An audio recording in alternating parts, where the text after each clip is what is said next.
بسم اللہ الرحمن الرحیم۔ السلام علیکم ورحمۃ اللہ وبرکاتہ۔ حضرت نوح علیہ السلام۔ جب سے دنیا قائم ہوئی، حضرت آدم علیہ السلام کی نسل بڑھتی رہی اور پھیلتی گئی۔ انسان دو حصوں میں تقسیم ہو گیا، کسی نے نیکی کی راہ اختیار کی تو کسی نے بدی کا راستہ اپنایا۔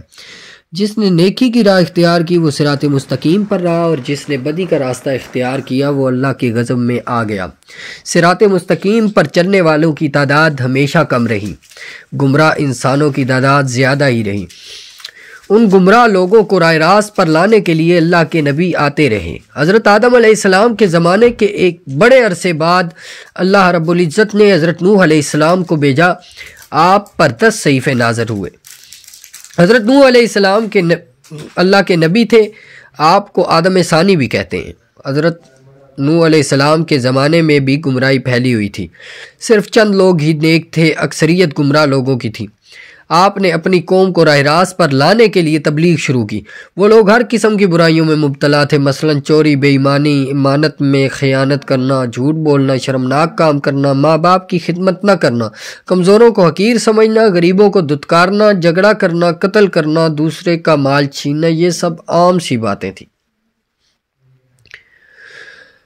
امراء اور سرداروں کا طبقہ غریبوں کو پریشان کرتا تھا۔ اس کے علاوہ وہ لوگ بتوں کی پوجا کرتے تھے، بتوں کو خدا کا درجہ دے رکھا تھا۔ ان کا خیال تھا کہ اگر بت کی پوجا نہ کی جائے تو بت ناراض ہو جائیں گے۔ ان کے نزدیک جو بت کی پوجا نہیں کرتا وہ جاہل اور احمق ہے۔ انہوں نے 4 بت بنا رکھے تھے۔ حضرت نوح علیہ السلام اپنی قوم کو دعوت حق دیتے، اچھے کاموں کے کرنے کا حکم دیتے، برے کاموں سے روکتے۔ وہ کہتے کہ بتوں کی پوجا نہ کرو، صرف ایک اللہ کی عبادت کرو جو سارے جہان کا پروردگار ہے۔ واعظ و نصیحت کی غرض سے ایک روز آپ علیہ السلام نے ضیافت کا اہتمام کیا۔ ضیافت میں ہر حیثیت اور طبقہ کے لوگ شریک تھے۔ آنے والے مہمانوں میں غریب بھی تھے، امیر اور سردار بھی تھے۔ صاحب حیثیت اور سردار غریبوں کے ساتھ اٹھنا بیٹھنا پسند نہیں کرتے تھے، انہیں حقارت سے دیکھتے تھے، نفرت کرتے تھے، لیکن حضرت نوح علیہ السلام نے سب کو یکجا کر دیا۔ لوگوں نے ضیافت کے اہتمام کا سبب دریافت کیا تو آپ علیہ السلام نے فرمایا، بھائیو، ہماری قوم کے لوگوں میں بگاڑ پیدا ہو گیا ہے۔ سب سے بڑی خرابی یہ ہے کہ طاقتور طبقہ کمزوری پر حاوی ہوتا جا رہا ہے۔ جو کمزور ہیں وہ بھی ہمارے ہی بھائی ہیں۔ تم غریبوں کے ساتھ اٹھنا بیٹھنا پسند نہیں کرتے، تم ان سے نفرت کرتے ہو۔ ان میں جو بھوکا ہوتا ہے تم کھانا نہیں کھلاتے، اگر کوئی پیاسا ہو تو تم اسے پانی نہیں پلاتے، اگر کوئی بیمار ہو جاتا ہے تو تم ان کی عیادت نہیں کرتے، تم اپنے ماں باپ کی خدمت نہیں کرتے، دوسروں کا مال ناجائز طور پر کھاتے ہو، دوسروں کی ملکیت پر قبضہ کرتے ہو۔ یہ تمام شیطانی کام ہیں۔ اس کے علاوہ وہ تم اپنے ہاتھوں سے بنائے ہوئے بتوں کی پوجا کرتے ہو۔ یہ بت تو تمہاری ہی طرح مخلوق ہیں اور یہ تو تم سے بھی کمتر ہیں۔ یہ کہاں کی عقل مندی ہے؟ میں تمہیں ایک بڑے عذاب کی خبر دینے آیا ہوں۔ مہمانوں میں سے ایک شخص نے کہا، عجیب شخص ہے، ہمیں کہنے چلا ہے کہ ہم اپنے معبودوں کو چھوڑ دیں، عبادت نہ کریں۔ حضرت نوح علیہ السلام بولے، میں یہ نہیں کہتا کہ عبادت چھوڑ دو، عبادت کرو تو صرف اس ہستی کی کرو جس نے ساری دنیا پیدا کی ہے، جو مارتا ہے اور جلاتا ہے۔ ایک نے کہا، نوح تو ایسا کہتے ہی رہتے ہیں، ہم اپنے معبودوں کے خلاف باتیں سننے کے لیے نہیں آئے، ہم تو وہ کرتے ہیں جو ہمارے باپ دادا کیا کرتے تھے۔ آخر میں لوگ مجلس سے اٹھ کر جانے لگے۔ ایک مرتبہ حضرت نوح علیہ السلام ایک راستے سے گزر رہے تھے کہ ایک بوڑھا نظر آیا۔ وہ بہت لاغر تھا، چلنے کی تاب نہیں تھی۔ حضرت نوح علیہ السلام نے دریافت کیا کہ تم اس حال میں راستے میں کیوں پڑے ہو؟ کیا تمہارا کوئی گھر نہیں ہے؟ بوڑھے باپ نے جواب دیا کہ میرے 7 بیٹے ہیں، انہوں نے بڑھاپے کے سبب مجھے گھر سے نکال دیا ہے، میرے پاس کھانے کے لیے کچھ بھی نہیں۔ حضرت نوح علیہ السلام اسے اپنے گھر لے آئے اور کہا کہ تم اس گھر میں رہو، میں تمہیں کھانا دیا کروں گا۔ آپ علیہ السلام نے دعا کی تو ایک اجنبی شخص گھر میں داخل ہوا۔ اس کے ہاتھ میں ایک خوان تھا، اس میں ہر قسم کے کھانے تھے۔ اس نے حضرت نوح علیہ السلام سے فرمایا کہ یہ کھانا آپ کے مہمان کے لیے لایا ہوں، اسے کھلا دیں۔ اس نے کہا کہ اللہ کسی کو کبھی بھوکا نہیں سلاتا۔ وہ بوڑھا حضرت نوح علیہ السلام پر ایمان لے آیا۔ ایک روز ہدایت کی غرض سے گھر سے نکلے اور بلند مقام پر کھڑے ہو گئے اور بولے، لوگو میں نیکی کی طرف بلا رہا ہوں، اللہ نے مجھے نبی بنا کر بھیجا ہے تاکہ میں تم لوگوں کو ہدایت کروں، میرا کہا مان لو تو فائدے میں رہو گے۔ تم لوگ ماں باپ کی خدمت کیا کرو، انہیں گھر سے نہ نکالو، انہیں تکلیف مت دو، ضرورت مندوں کی ضرورت پوری کرو، یتیموں، بیواؤں اور محتاجوں کی مدد کرو، بیماروں کی عیادت کرو، ہر کمزور طاقتور کا محتاج ہوتا ہے، بات بات پر لوگوں کی جان نہ لو، یہ کام خدا کو ناپسند ہے۔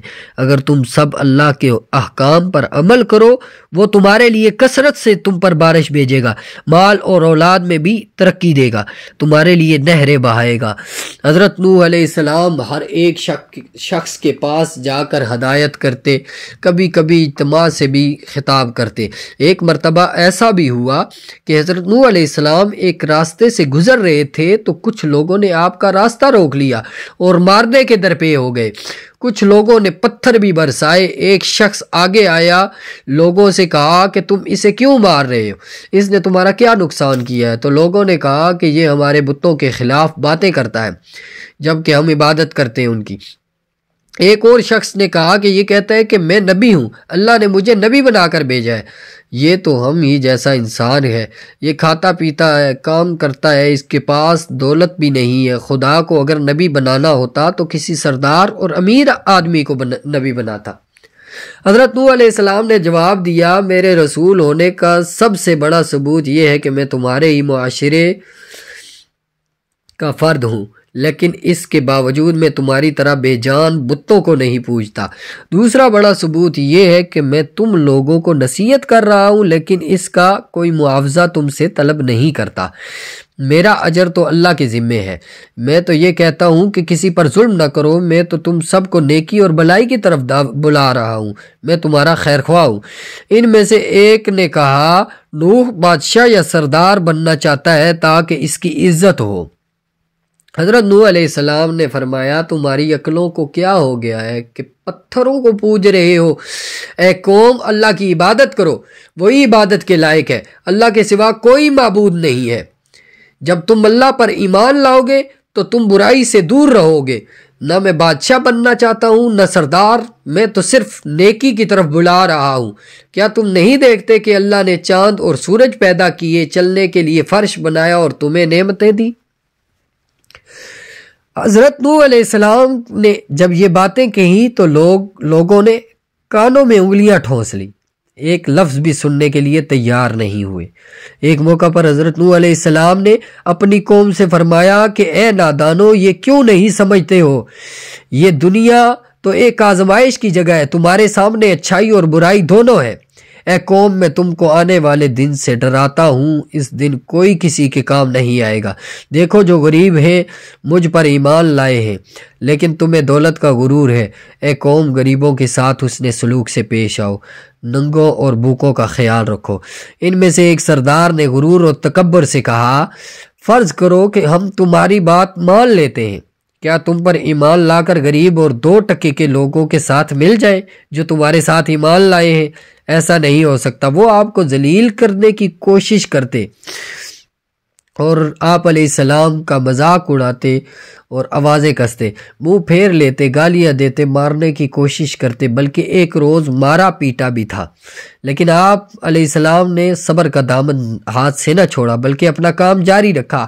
آپ کی بیوی اور آپ کا بیٹا بھی منکرین اور کافروں میں تھا۔ حضرت نوح علیہ السلام نے دعا کی، اے رب، اے میرے پروردگار، میں نے اپنی قوم کو رات دن سمجھایا، حق کی طرف بلایا، میرے بلانے پر وہ زیادہ بھاگتے رہے۔ میں نے اعلانیہ اور خفیہ سمجھایا تو انہوں نے کانوں میں انگلیاں ٹھونس لی۔ اللہ تعالیٰ نے حضرت نوح علیہ السلام کو وحی بھیجی کہ ایک کشتی بناؤ اور ظالموں کے بارے میں کچھ نہ بولو۔ اللہ کے حکم کے مطابق آپ علیہ السلام نے کشتی تیار کرنا شروع کی۔ کچھ لوگوں نے مذاق کرتے ہوئے پوچھا، اے نوح علیہ السلام، کیا بنا رہے ہو؟ آپ علیہ السلام نے بتایا کہ میں ایک کشتی تیار کر رہا ہوں کیونکہ اللہ رب العزت کی طرف سے عذاب آنے والا ہے۔ اللہ نے جو ڈھیل دے دی ہے وہ ختم ہو رہی ہے۔ جب وقت آئے گا ہر طرف پانی ہی پانی نظر آئے گا، صرف وہی بچے گا جو اس کشتی میں سوار ہوگا۔ جو بت پرستی سے توبہ کرے گا، گناہوں سے معافی مانگے گا، اسی کو اس کشتی میں جگہ ملے گی۔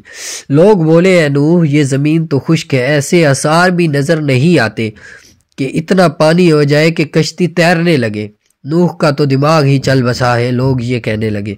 حضرت نوح علیہ السلام اس قسم کی باتوں سے بالکل مایوس ہو چکے اور اصلاح کی کوئی امید ہی نظر نہیں آ رہی تھی۔ جب کشتی بن کر تیار ہو گئی تو لوگ کشتی میں غلاظت پھینک دیتے۔ کشتی میں کوئی ایسی جگہ نہ تھی جہاں غلاظت نہ ہو۔ کافر غلاظت پھیلانے کے لیے کشتی کے اندر جایا کرتے تھے، یہ ان کا معمول بن چکا تھا۔ ایک مرتبہ ایک کوڑ کا مریض بھی اپنے ناپاک مقصد کے ساتھ کشتی کے اندر گیا۔ اس کے سڑے ہوئے جسم کے ایک حصے پر کچھ غلاظت لگ گئی۔ کچھ دیر بعد اس نے دیکھا کہ جہاں غلاظت لگی تھی وہ حصہ اچھا ہو گیا ہے۔ اب اسے حیرت ہوئی کہ یہ کیا ماجرا ہے، آخر غلاظت سے کس طرح شفا ہو سکتی ہے۔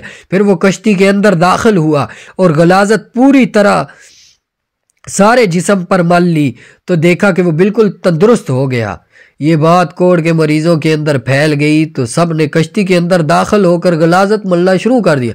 اس طرح پوری کشتی کو اللہ رب العزت نے ان کوڑ کے مریضوں کے ذریعے پاک صاف کر دیا۔